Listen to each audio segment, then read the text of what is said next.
Hey guys, so this is a quite old article from, oh god, my hair. Hey guys, so this is a really old article from 2019. The reason why I chose this is that it relates to the most liked comment and my question, what kind of articles you would like to learn from The Economist, which is about stress and exam, depression. And then I found this one. I think this one really fits into your expectation, and I hope that a lot of people could relate to what this article is talking about. Generation Z is stressed, depressed, and exam obsessed. For most youngsters, getting good grades is a bigger worry than drinking or unplanned pregnancies.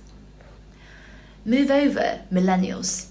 Young people now belong to Generation Z, a cohort which demographers usually define as people born since 1997. Researchers have devoted lots of effort to understanding the attitudes and experiences of people born in the 1980s and early 1990s, that is, millennials or Generation Y, who are more educated and poorer than their elders are. But they have collected far fewer data about people who can barely remember a world without social media or smartphones. In America, that generation now makes up about a quarter of the population. Most of the research so far about Generation Z suggests that youngsters today are less hedonistic, better behaved, and more lonely than ever before. A recent report by Pew Research Center, a think tank, reinforces that finding and sheds more light on this new cohort's hopes and fears. In late 2018, Pew polled 920 Americans aged 13 to 17 about the problems that they have seen among their peers. The data show that they are far less concerned about age-old teenage problems like unplanned pregnancy and binge drinking than they are about mental health.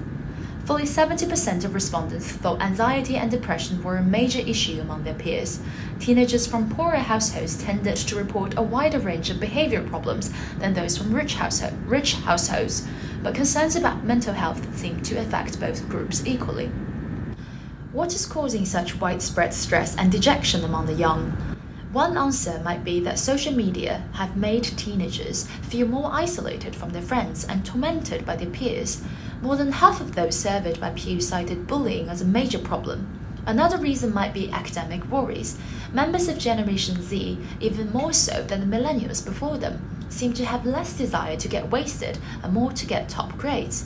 2/3 of respondents to Pew's survey said that they feel no pressure at all to get drunk, whereas 9/10 feel under the cosh when it comes to doing well at school.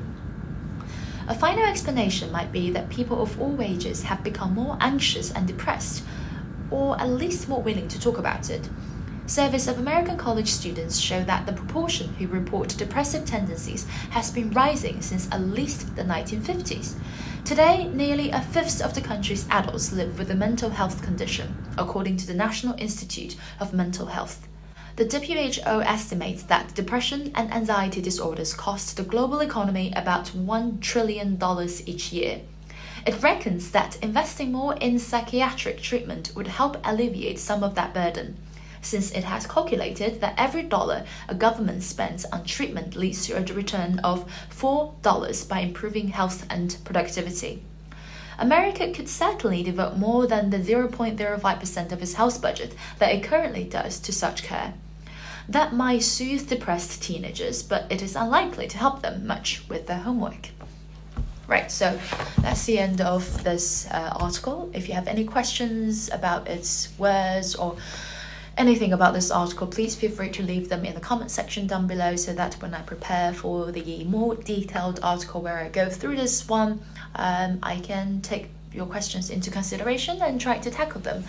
Right, I'll see you in the next video. Bye!